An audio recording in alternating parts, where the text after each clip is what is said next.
बिस्मिल्लाहिर्रहमानिर्रहीम। आज हम communication skills and report writing का चैप्टर नंबर सेकंड स्टार्ट करेंगे, जिसका टाइटल है लिसनिंग स्किल्स, सुनने की महारतें। उसमें जो हमारे पास फर्स्ट टॉपिक है वो है एक्टिव लिसनिंग स्किल्स। ठीक है, मौसर समात की महारतें। तो before going to start the exercise of this chapter we must clear the concept of hearing and listening. मतलब सबसे पहले हमें तो ये जानना होगा कि हेयरिंग और लिसनिंग में क्या फर्क है। What is difference between hearing and listening. So आपको ये बात क्लियर होनी चाहिए कि जो अनकॉन्शियसली जो चीज़ें हमारे माइंड में पड़ रही होती हैं, अनअटेंटिवली जो चीज़ें हमारे माइंड में पड़ रही थी, जिनके ऊपर हमारा फोकस नहीं होता, अटेंटिवली हम चीज़ों को नहीं सुनते, वो क्या कहलाती है? हेयरिंग कहलाती है। मैं आपको एग्जाम्पल के साथ ये चीज़ क्लियर करूँगा। सपोज आप एक क्लास में बैठे हैं और एक क्लास में लेक्चर हो रहा है, आपका टीचर आपको लेक्चर दे रहा है, तो आपके क्लासरूम के साथ कोई रोड है, तो रोड के ऊपर जो है वो ट्रैफिक का उसकी रवानी हो रही है और वहाँ गाड़ी जो है वो हॉर्न बजाती है। तो अनकॉन्शियसली गाड़ी की जो साउंड है, हॉर्न की जो साउंड है, वो आपके कानों तक पहुँचती है, तो वो क्या कहलाती है? हेयरिंग कहलाती है। आपकी अटेंशन उस तरफ हॉर्न की तरफ नहीं है, बल्कि आपकी अटेंशन आपके टीचर के लेक्चर के ऊपर है, तो वो आपकी हेयरिंग हो रही होती है। सिमिलरली आप क्लासरूम में बैठे हुए हैं, तो क्लासरूम में अगर फैन चल रहे हैं, तो फैन के चलने की जो साउंड है वो आपके कानों में अनकॉन्शियसली तो पड़ रही है, लेकिन आपकी जो अटेंशन है वो आपके लेक्चर के ऊपर है, आपके टीचर की गुफ्तगू के ऊपर है। तो वो जो आपके फैन की जो साउंड आपके कानों में पड़ रही है, वो क्या कहलाएगी? हेयरिंग कहलाएगी। जब आप चीज़ों को अटेंटिवली सुनते हैं, तवज्जो के साथ सुनते हैं, कॉन्शियसली सुनते हैं, तो वो क्या कहलाती है? लिसनिंग कहलाती है। फिर आगे मुख्तलिफ टाइप्स होती हैं लिसनिंग की, वो हम डिस्कस करेंगे। लेकिन वो कहता है कि एक प्रोवर्ब हम जो है वो सुनते आ रहे हैं, हमारी सोसाइटी में एक प्रोवर्ब जो है वो फेमस प्रोवर्ब है कि एक कान से सुनना और दूसरे कान से बाहर निकाल देना, जिसके मानी हम ये कहते हैं कि बंदे ने हमारी बात के ऊपर जो है वो तवज्जो नहीं दी है। वो कहता है कि तब पैसे अफनाएं आपको गुजरे के साथ जब इसके ऊपर रिसर्च हुई, तो ये वर्ब जो है, इस वर्ब में सदाकत पाई गई है।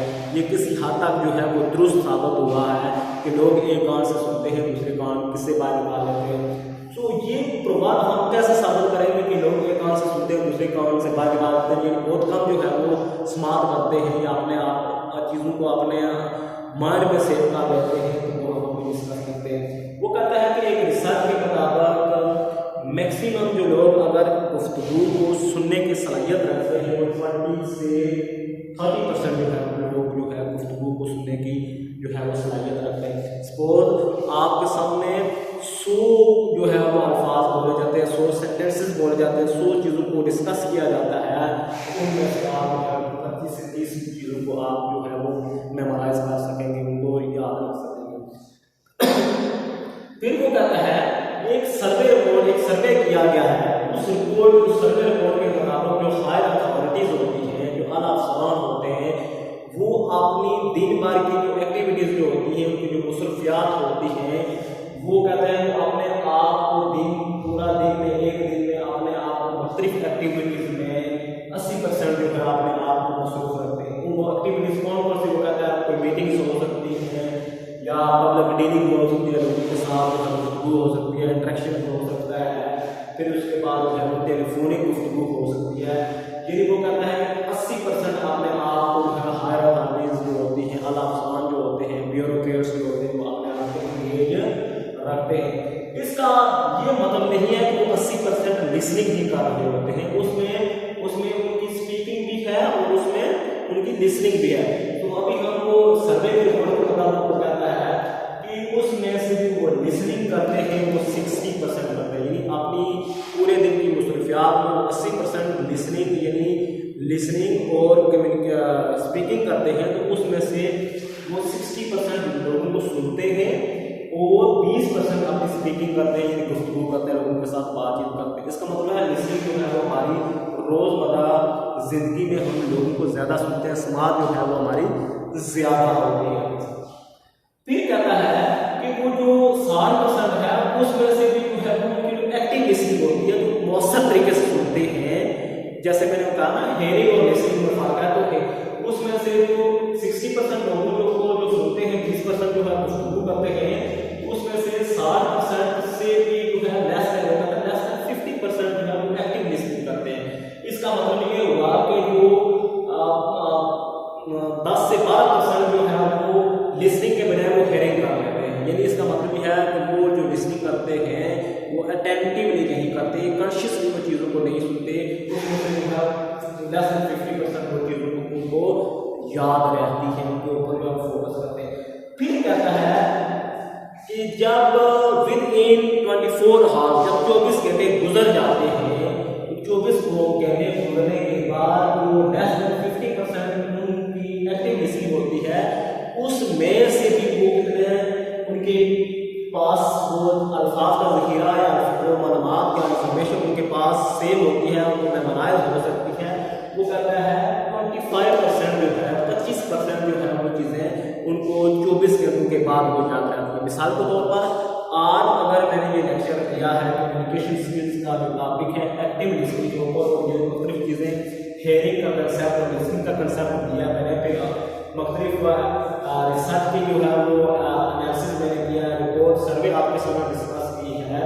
तो वो जो मैंने आपके सामने डिस्कस की है सेम ये चीज़ें आपने जो है वो आपने क्या किया है, इसमें से 60% लिसनिंग कर लिया है, कुछ चीज़ों को क्लियर किया है, उसमें से भी 10-12% जो है आपने टेक्निकली नहीं सुना तो आपको कंसेप्ट क्लियर नहीं हुए। यानी आपने मजबूरी तौर पर आपने लेस देन 50% यानी 40-45% जो है एक्टिव लिसनिंग आज के लेक्चर में की है। तो उसमें से अगर 24 घंटे जब गुजर जाएंगे तो आज के लेक्चर की जो इंफॉर्मेशन आपको दी गई है, जिस टॉपिक के ऊपर जो है वो लेक्चर दिया गया है, वो आप कल के टाइम में जो है वो 25% जो चीज़ें जो है वो याद रहेंगी। सो ये चीज़ें आपने याद रखेंगे। सो इसका जो शॉर्ट क्वेश्चन है वो अभी हम डिस्कस करते हैं। फर्स्ट 5 शॉर्ट क्वेश्चन जो है इसी के एक्सरसाइज को वो पढ़ते हैं।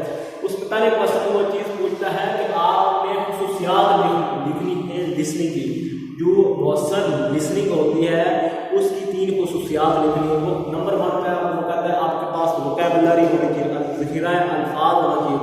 अगर आपके पास अल्फाज का ज़ख़ीरा होगा तो आप एक अच्छी लिसनिंग कर सकते हैं। मिसाल के तौर पर आप जो है वो क्रिकेट के दौरान आप कमेंट्री सुनते हैं तो आपको इंग्लिश की समझ नहीं आती, अल्फाज का ज़ख़ीरा नहीं होता, आपके पास मानी नहीं होते, तो लिसनिंग तो आपकी हेयरिंग तो अल्फाज के साउंड के आपके कानों में पड़ रही होती है, लेकिन आपको चीज़ों के बारे में इल्म नहीं होता, उन चीज़ों के मानी का नहीं पता होता, वो वोकैबुलरी नहीं होती, तो वो आप अटेंटिवली या एक्टिव लिसनिंग नहीं उनको कर पाते, आप चीज़ों को समझ नहीं पाते, आप उनको अंडरस्टैंड नहीं कर पाते।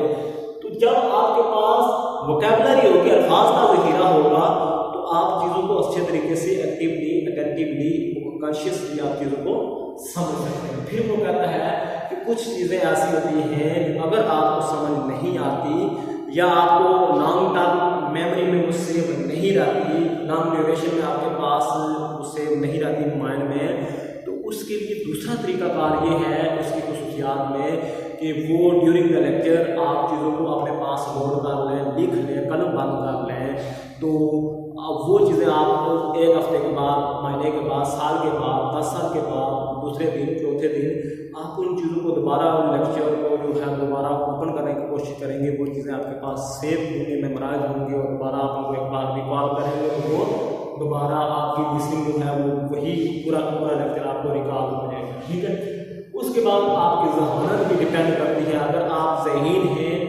आपका माइंड जो है वो ठीक है, साउंड माइंड है, इसका मतलब ये है कि आप एक्टिव लिसनिंग करने के काबिल हैं, वो आपके अंदर ये खुसूसियात, अच्छे लिसनर की खुसूसियात पाई जाती है। Is it clear to everyone? So the second question of this exercise is type of listening. हमने लिसनिंग की टाइप्स को डिस्कस करना है कि कितनी जो है वो इकसाम होती है, समाज की जो खुसूसियात है, समाज की जो इकसाम है वो कितनी है। उसमें सबसे पहले कहता है दाददे, जिसको एप्रिशिएटिव लिसनिंग कहा जाता है। ठीक है, उनको क्या कहा जाता है? एप्रिशिएटिव लिसनिंग कहा जाता है। उसमें ये होता है कि आप जब गुफ्तगू हो रही होती है तो मिसाल के तौर पर मैं आपको लेक्चर दे रहा हूँ, लेक्चर के दौरान according to the circumstance, according to the situation, अचानक मुझे मौके की मुनासिबत से मुझे कोई लतीफ़ा याद आ जाता है तो मैं आपको सुनाता हूँ। तो वो जो चीज़ें आपको अच्छी लगती है, बड़ी लगती है, वो आपको उसमें दिलचस्पी होती है, आपको आपके सुकून का बायस बनती है, तो वो क्या कहलाती है, दाददेही की समात कहलाती है या दादी की समात कहलाती है, या जिसको अप्रिशिएटिव लिसनिंग कहा जाता है वो कहलाती है। इसी तरीके से बात आप देखते हैं कि आपके मुख्तलिफ उलमाए कराम हैं, आप उनको अच्छे तरीके से के साथ गुफ्तगू के साथ उनकी जो गुफ्तगू है वो अच्छे तरीके से उनकी समात करते हैं, आपके लिए सुकून का बायस बनती है। आप क्या कहते हैं, कोई कारी साहब हैं वो किरात करते हैं तो आप उनको जो है वो उनकी समात करते हैं, उनकी किरात की समात करते हैं तो वो आपको सुकून मुहैया करती है। तो वो जो आप समात कर रहे होते हैं वो उसको क्या कहते हैं, अप्रिशिएटिव लिसनिंग कहा जाता है। और उसके बाद उसको उर्दू में क्या कहा जाता है, दाददेही की समात कहा जाता है। दूसरा जो इसकी इकसाम, दूसरी टाइप है लिसनिंग की, वो है इंफॉर्मेटिव लिसनिंग। उसमें ये होता है कि आप चीज़ों को क्यों सुनते हैं, in order to get the information, चीज़ों के बारे में मालूमात हासिल करने के लिए आप चीज़ों को सुनते हैं। मिसाल के तौर पर अभी आप मुझे सुन रहे हैं, मेरा लेक्चर सुन रहे हैं, तो आपका विजन क्या है, मकसद क्या है, आपका इसका ऑब्जेक्टिव ये है कि आप मालूमात के असूल के लिए मुझे सुन रहे हैं, लेक्चर वगैरह सुनना या चीज़ों के बारे में जांचना। आप कोई टॉक शो देखते हैं, कोई मुल्क के हालात के बारे में कोई तबसरा हो रहा है, कोई इस तरह की जो बातें चल रही हैं, आप किताबों को पढ़ते हैं, आप न्यूज़पेपर को पढ़ते हैं, क्यों करते हैं, in order to get the information. आप क्यों करते हैं, इन्फॉर्मेशन के लिए। वो जो आप लिसनिंग मालूमात के लिए कर रहे होते हैं, that is known as informative listening, या उर्दू में जिसको कहते हैं मालूमाती समात कहा जाता है। उसके बाद आखिरी जो टाइप है, थर्ड टाइप ऑफ लिसनिंग, वो है एवेल्युएटिव लिसनिंग, जिसमें आपने तज्जिया करना होता है। आप मेरी गुफ्तगू को सुन रहे हैं, मिसाल के तौर पर आपने, जिसको उर्दू में तज्जियाती मालूमात कहा जाता है, एवेल्युएटिव लिसनिंग से मुराद तज्जियाती मालूमात होती है। मिसाल के तौर पर आप मुझे सुन रहे हैं, आपने मेरे हर एक गुफ्तगू के एस्पेक्ट को देखना है, उसका नेगेटिव, उसके पॉजिटिव, मैंने क्या बात की है, मेरी इस गुफ्तगू से क्या मुराद हो सकती है।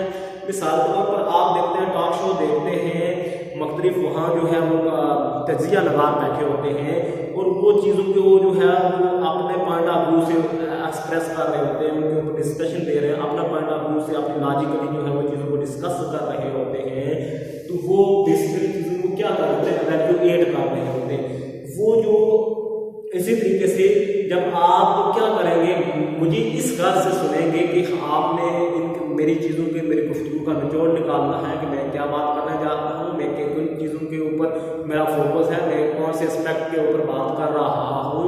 तो मुख्तलिफ चीज़ों को आप खोज करेंगे, उनके ऊपर परखेंगे, उनको एनालाइज करेंगे। तो that is known as evaluative listening. उनको क्या कहा जाता है, तज्जियाती मालूमात कहा जाता है। ठीक है जी। तो ये क्वेश्चन नंबर 2 हो गया। There are 3 types of listening. The first one is appreciative listening, जिसको दादे की मालूमात समात कहा जाता है। दूसरी है इंफॉर्मेटिव लिसनिंग, जिसको मालूमाती समात कहा जाता है। और तीसरी जो है वो एवेल्युएटिव लिसनिंग है। एवेल्युएटिव लिसनिंग है जिसको क्या कहा जाता है, तज्जियाती मालूमात कहा जाता है। ठीक है जी।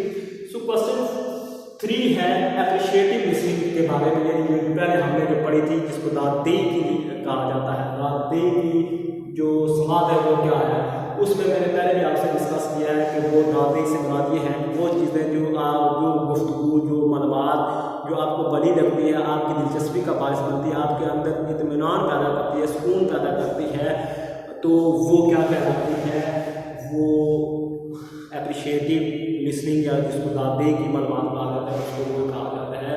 मिसाल के तौर पर कुछ जोक्स हो सकते हैं। इसी तरीके से मुख्तलिफ कार्यज़रात की आपकी किरात हो सकती है जो आपके लिए सुकून का बायस बने, ठीक है। तो वो जो चीज़ें जो आपके वो मनवा जो आपके लिए सुकून का बायस बने, आपको राहत पहुँचाए, आपको जो है वो इंटरेस्टिंग को डेवलप करे, दिलचस्पी को या आपके जज्बात को उबारने से मुराद ये है कि आपके अंदर दिलचस्पी पैदा करे और बच्चों के साथ आप उन चीज़ों को सुने, उनको आपको आपके लिए वो चीज़ें सोर्स ऑफ प्लेजर वो क्या कहलाते हैं, अप्रिशिएटिव लिसनिंग, या उर्दू में जिसको क्या कहा जाता है, उर्दू में इसको कहा जाता है दादे की अनुवाद कहा जाता है, ठीक है जी। उसके बाद है इंफॉर्मेशनल लिसनिंग या इंफॉर्मेटिव लिसनिंग जिसको कहा जाता है, मालूमाती लिसनिंग जिसको कहा जाता है। उसके बारे में क्वेश्चन 4 में पूछता है, उसमें आप जो है मुख्तलिफ चीज़ों के बारे में मालूमात जो है वो हासिल करते हैं। इंफॉर्मेशन हासिल करने के लिए जो आप जो लिसनिंग कर रहे होते हैं वो क्या होते हैं, या लोगों के ख्यालात को आप जब सुनते हैं कि लोग क्या बात करना चाह रहे हैं, आपका पॉइंट ऑफ व्यू क्या है, वो किस तरह की गुफ्तगू कर रहे हैं, तो वो क्या होती है इंफॉर्मेशनल या इंफॉर्मेटिव लिसनिंग कहलाती है, ठीक है जी। जैसे मिसाल के तौर पर लेक्चर वगैरह जो है वो आप सुन रहे हैं, तो क्यों सुन रहे हैं, आप क्या इंफॉर्मेशन, तो आप जब इंफॉर्मेशन के लिए लेक्चर को सुनेंगे तो वो क्या कहलाती है, इंफॉर्मेशनल लिसनिंग कहलाती है या इंफॉर्मेटिव लिसनिंग भी कहती है। उसके बाद वो कह रहा है क्वेश्चन 5 के अंदर एवेल्युएटिंग लिसनिंग से क्या मुराद है, एवेल्युएटिंग लिसनिंग क्या है, एवेल्युएटिंग लिसनिंग। तो एवेल्युएटिंग का मैं पहले डिस्कस कर चुका हूँ, जब आप चीज़ों को क्रिटिकली देखते हैं, तनकीदी पॉइंट ऑफ व्यू से देखते हैं, नुक्ता नज़र से देखते हैं, तो वो क्या कहलाती है, एवेल्युएटिव लिसनिंग कहलाती है। आपने चीज़ों को तजिया करना होता है, आपने मुख्तलिफ चीज़ों का एस्पेक्ट देखना होता है, आपने मुख्तलिफ चीज़ों के बारे में उसके नेगेटिव पॉजिटिव पहलू को देखना, आपने ये जांचना होता है कि इससे क्या मुराद है, स्पीकर क्या बात करने जा रहा है, और आप उसको क्या किस तरीके से इंटरप्रेट करते हैं, वो मुख्तलिफ चीज़ों के बारे में आपकी राय क्या है, वो चीज़ सुनने के बाद आपकी अपनी राय क्या बनती है, वो क्रिटिकली आप जो आपके व्यू क्या बनते हैं, वो जब वो सारी लिसनिंग क्या होती है, एवेल्युएटिव लिसनिंग कहलाती है। So it is end of from my side. I hope कि आप लोगों को जो है वो चैप्टर नंबर 2 लिसनिंग स्किल्स का जो टॉपिक है एक्टिव लिसनिंग, उसके बारे में भी क्लियर हो गया होगा, और उसका जो एक्सरसाइज के जो 4 क्वेश्चन मैंने आपके साथ डिस्कस किए हैं, फर्स्ट 5 क्वेश्चन डिस्कस किए हैं। आई होप कि आपको ये अच्छे तरीके से समझ आगे होंगे। सो it is enough from my side. Do you have any question regarding today's lecture? You may ask me after watching this video. So I will upload this video on my YouTube channel. So watch it and ask me if you have any question. So goodbye.